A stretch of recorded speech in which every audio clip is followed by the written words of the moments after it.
Deuteronomy 13. Suppose there are prophets among you or those who dream dreams about the future, and they promise you signs and more miracles, and the predicted signs or miracles occur. If they then say, "Come, let us worship other gods, gods you have not known before," do not listen to them. The Lord your God is testing you to see if you truly love him with all your heart and soul.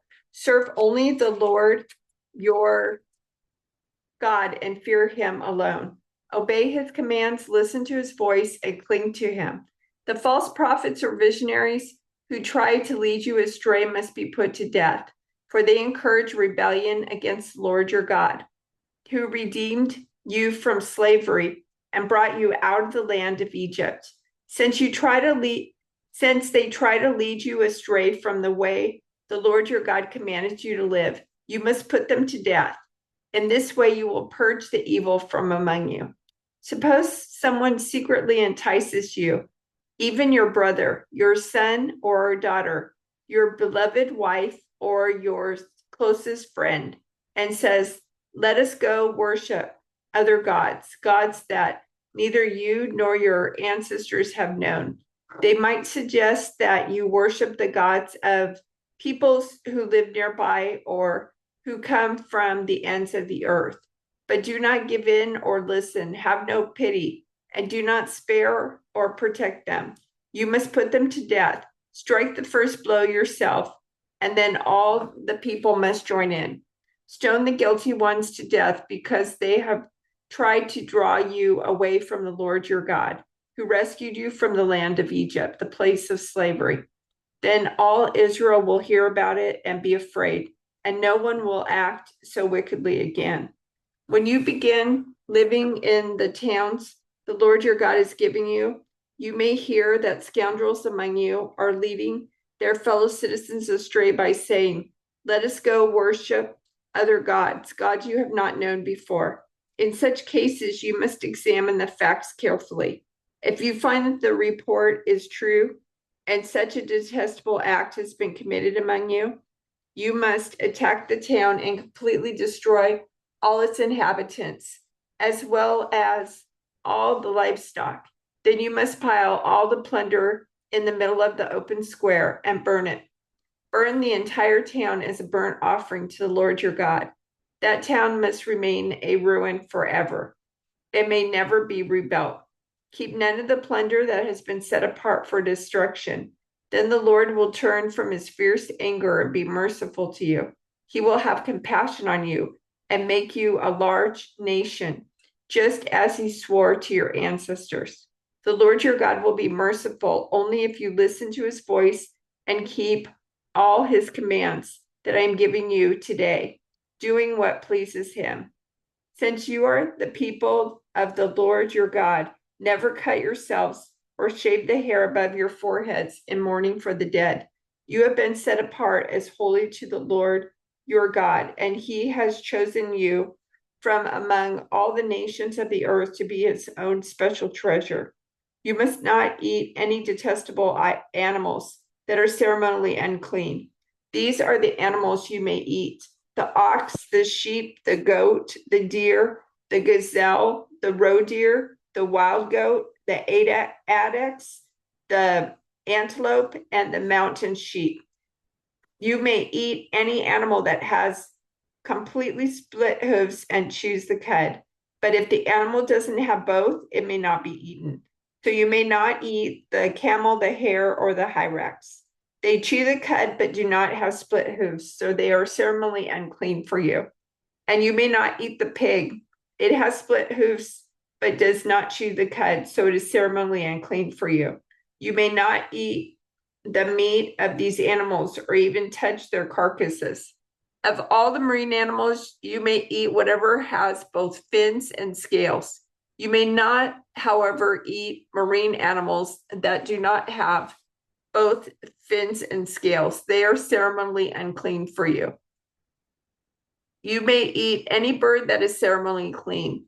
These are the birds you may not eat: the griffin vulture, the bearded vulture, the black vulture, the kite, the falcon, buzzards of all kinds, ravens of all kinds, the eagle owl, the short-eared owl, the seagull, hawks of all kinds, the little owl, the great owl, the barn owl, the desert owl, the Egyptian vulture, the cormorant, the stork, herons of all kinds, the hoopoe, and the bat. All winged insects that walk along the ground are ceremonially unclean for you and may not be eaten.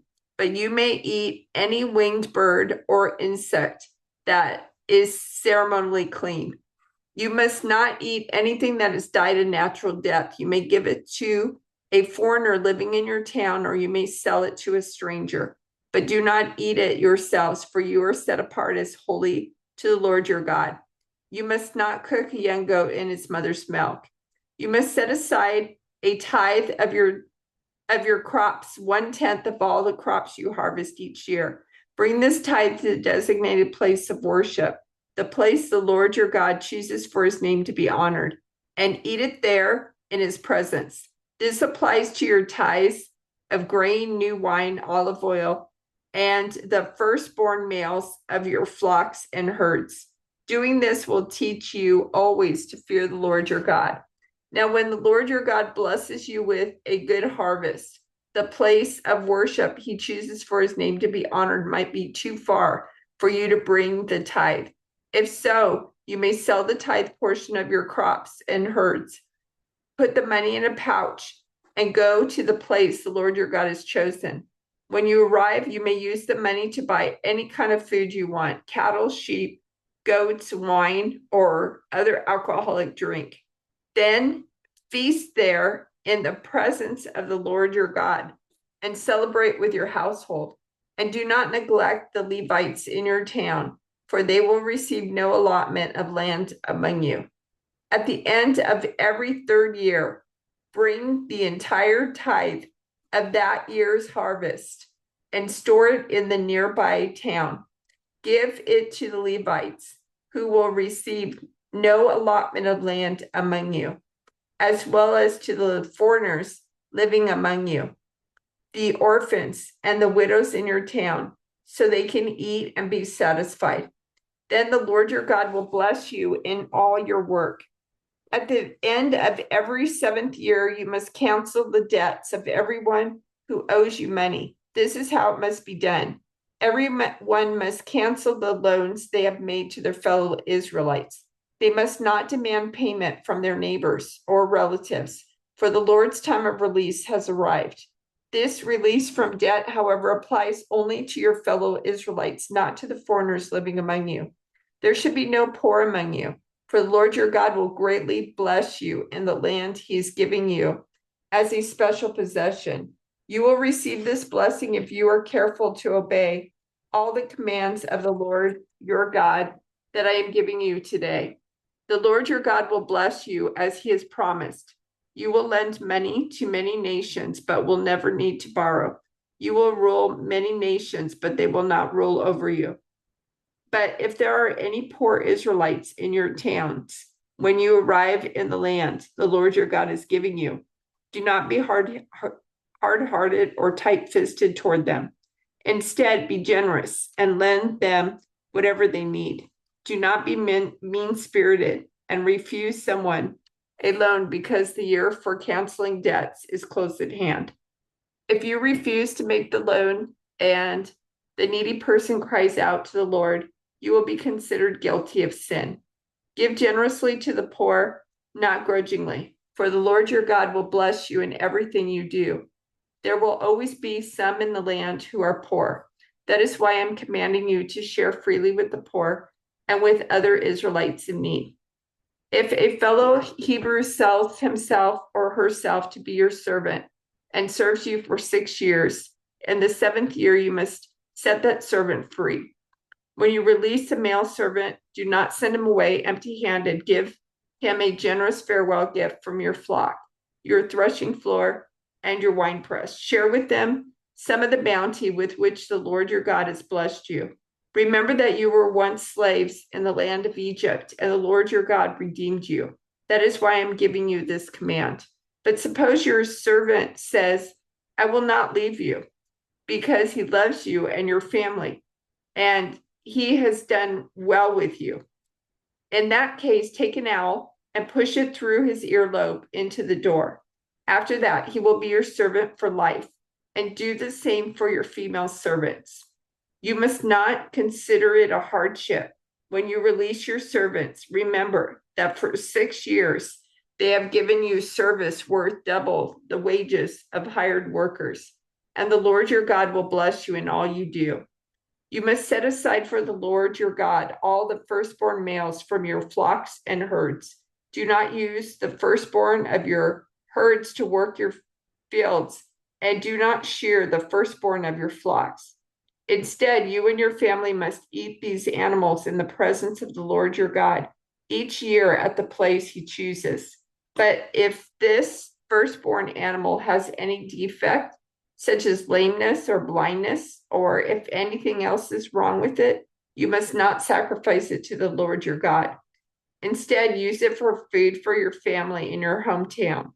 Anyone, whether ceremonially clean or unclean, may eat it, just as anyone may eat a gazelle or deer. But you must not consume the blood. You must pour it out on the ground like water. In honor of the Lord your God, celebrate the Passover each year in early spring in the month of Abib, for that was the month in which the Lord your God brought you out of Egypt by night. Your Passover sacrifice may be from either the flock or the herd, and it must be sacrificed to the Lord your God at the designated place of worship, the place he chooses for his name to be honored. Eat it without bread made without yeast. Eat it with bread made without yeast. For 7 days, the bread you eat must be made without yeast, as when you escaped from Egypt in such a hurry. Eat this bread, the bread of suffering, so that as long as you live, you will remember the day you departed from Egypt. Let no yeast be found in any house throughout your land for those 7 days. And when you sacrifice the Passover lamb on the evening of the first day, do not let any of the meat remain until the next morning. You may not sacrifice the Passover in just any of the towns that the Lord your God is giving you. You must offer it only at the designated place of worship, the place the Lord your God chooses for his name to be honored. Sacrifice it there in the evening as the sun goes down on the anniversary of your exodus from Egypt. Roast the lamb and eat it in the place the Lord your God chooses. Then you may go back to your tents the next morning. For the next 6 days, you may not eat any bread made with yeast. On the 7th day, proclaim another holy day in honor of the Lord your God, and no work may be done on that day. Count off 7 weeks from when you first began to cut the grain at the time of harvest. Then celebrate the festival of harvest to honor the Lord your God. Bring him a voluntary offering in proportion to the blessings you have received from him. This is a time to celebrate before the Lord your God at the designated place of worship he will choose for his name to be honored. Celebrate with your sons and daughters, your male and female servants, the Levites from your towns, and the foreigners, orphans, and widows who live among you. Remember that you were once slaves in Egypt, so be careful to obey all these decrees. You must observe the festival of shelters for 7 days at the end of the harvest season, after the grain has been threshed and the grapes have been pressed. This festival will be a happy time of celebrating with your sons and daughters, your male and female servants, and the Levites, foreigners, orphans, and widows from your towns. For 7 days, you must celebrate this festival to honor the Lord your God at the place he chooses. For it is he who blesses you with bountiful harvests and gives you success in all your work. This festival will be a time of great joy for all. Each year, every man in Israel must celebrate these 3 festivals: the festival of the unleavened bread, the festival of harvest, and the festival of shelters. On each of these occasions, all men must appear before the Lord your God at the place he chooses, but they must not appear before the Lord without a gift for him. All must give as they are able, according to the blessings given to them by the Lord your God.